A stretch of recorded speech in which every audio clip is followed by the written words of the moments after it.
The Golden State Warriors have spent the summer trapped in a holding pattern. The stalemate with Jonathan Kuminga has tied up their cap sheet and left them as the only team in the league yet to make a signing. It is a self-inflicted purgatory. And according to a new report, even the veterans who are expected to join the team are starting to get restless. Monty Poole of NBC Sports Bay Area reports that Al Horford and other Warriors free agent targets are quietly pleading for clarity as the saga drags on. The deals are believed to be in place. Horford, DeAnthony Melton, and Gary Payton II are lined up.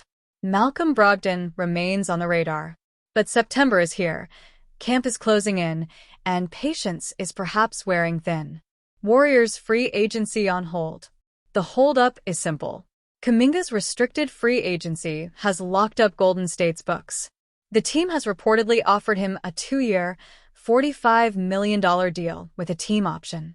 Kuminga, however, appears far more interested in the $7.99 million qualifying offer, which would give him trade veto power and send him into unrestricted free agency next summer. That divide has been the story all summer, and it has kept Golden State from officially signing anyone. Other restricted free agents around the league have now almost all made their decisions. Cam Thomas took the qualifying offer in Brooklyn. Josh Giddey signed a 4-year, $100 million deal in Chicago. Quentin Grimes is expected to land back with Philadelphia once the Sixers clear salary. The Warriors, meanwhile, remain frozen. Their veterans are waiting. Their fans are waiting. Everyone is waiting on Kuminga. Why this standoff hurts the Warriors? Golden State is not the Bulls or the Sixers. They are not planning years into the future. With Stephen Curry, Jimmy Butler, and Draymond Green, average age 36.5 years, this is a win-now team. Every wasted week matters. The lack of clarity is more than a front office headache. It is actively preventing the Warriors from finalizing deals that could stabilize the roster. Horford's veteran presence, Melton's defensive versatility, Payton's familiarity with Kerr's system. These are the kinds of moves that could balance the bench around Golden State's aging core. Instead, those pieces remain in limbo. Poole notes that the free agents themselves are pressing for answers. They signed up for a chance to contend in the Bay, not to sit in free agency purgatory while the clock ticks toward October. The clock is ticking. The deadline for Kuminga to sign his qualifying offer is October 1st. That gives both sides just weeks to resolve a saga that has stretched all summer. Until then, the Warriors cannot move forward. For now, the expectation remains that Kuminga will take the qualifying offer. That would finally give Golden State the clarity it needs to sign Horford, Melton, Payton, and potentially Brogdon. But until pen meets paper, nothing is guaranteed. The longer this stalemate drags on, the greater the risk that the Warriors waste another crucial offseason. And with Curry still playing at an elite level, that is the one thing Golden State cannot afford. The Golden State Warriors have been the least active team this summer. The Warriors are still in the midst of the Jonathan Kuminga contract situation that has yet to be resolved. That should come to an end soon, and once it does, the Warriors will make a flurry of moves. As things stand, they have a total of 9 players on the roster. With the season a little over a month away, it is crucial that the Warriors make moves if they want to establish themselves as an upper echelon team in the Western Conference.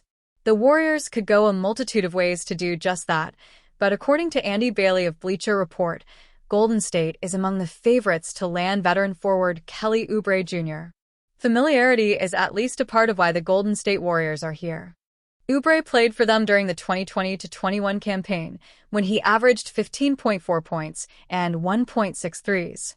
While the impact metrics from a season in the Bay Area aren't good, the Warriors need more punch off the bench and currently only have 9 players under contract.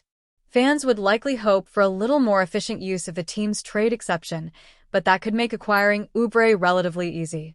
At least in theory, a downhill scoring threat like Oubre should be able to pull some defenses inward and away from shooters like Stephen Curry, Buddy Hield, and Brandon Podziemski. The 76ers are reportedly trying to do all they can to move Oubre prior to the start of the season. Philadelphia would love to make room for restricted free agent Quentin Grimes, and moving off Oubre would help them do just that. Nonetheless, Oubre is set to enter his third season with the 76ers after he initially signed a one-year deal prior to the start of the 2023-24 season. In 2 seasons in Philadelphia, Oubre has averaged 15.3 points per game, 5.5 rebounds, 1.6 assists, and 1.3 steals in 128 games with 109 starts. Kelly Oubre's fit with Warriors. If the Warriors were to make a move for Oubre, he would be stellar alongside Stephen Curry and Jimmy Butler. Oubre would likely come off the bench and provide a spark on both sides of the floor.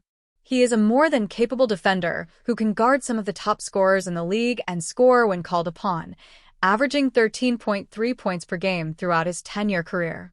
Whether the 76ers move Oubre or not, that remains to be seen. The Golden State Warriors' contract standoff with restricted free agent Jonathan Kuminga has now begun to impact the status of multiple veteran players linked to the team, including Al Horford. According to NBC Sports' Monty Poole, Horford and other veterans are quietly pleading for clarity as the organization and Kuminga remain locked in stalled negotiations. Poole reported this week that the re-signings of fellow restricted free agents Josh Giddey with the Chicago Bulls and Cam Thomas with the Brooklyn Nets have had no bearing on Golden State's talks with Kuminga.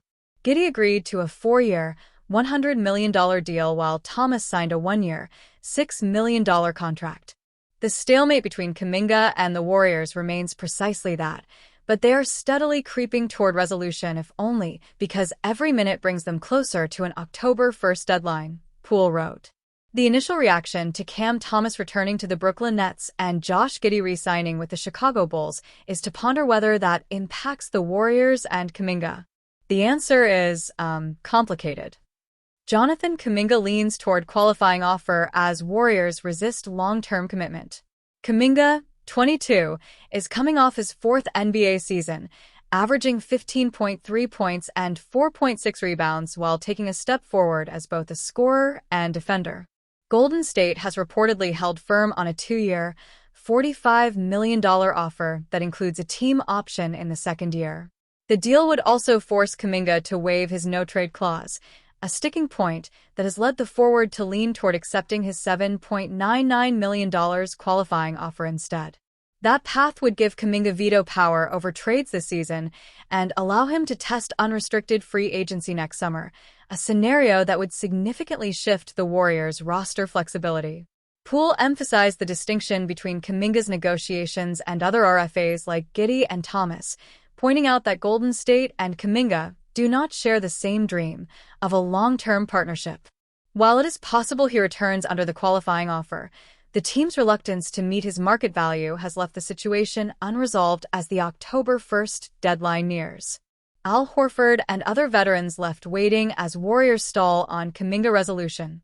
ClutchPoint's NBA insider Brett Siegel also reported last week that Kuminga has essentially been handcuffed by the Dubs as a restricted free agent this offseason, noting that talks have remained far apart since free agency began. Siegel wrote that Golden State's offer is structured to preserve trade value, giving the team flexibility ahead of February's deadline but leaving Kuminga without leverage over his own future. Unless the Warriors pivot to a longer-term contract worth between $25 million and $30 million annually, Kuminga's representation is believed to be eyeing 2026 free agency when more teams will have cap space to pursue him. Meanwhile, veterans such as Horford, Malcolm Brogdon, and DeAnthony Melton remain in the background. Reports have linked all three to Golden State since July, but their situations are directly tied to the outcome of Kuminga's negotiations. With just under a month before the Warriors open the 2025-26 season against the Los Angeles Lakers on October 21st, the franchise faces mounting pressure to resolve Kuminga's status. Until then, Horford and other veterans continue to wait, pressing for clarity on where they stand in Golden State's roster plans.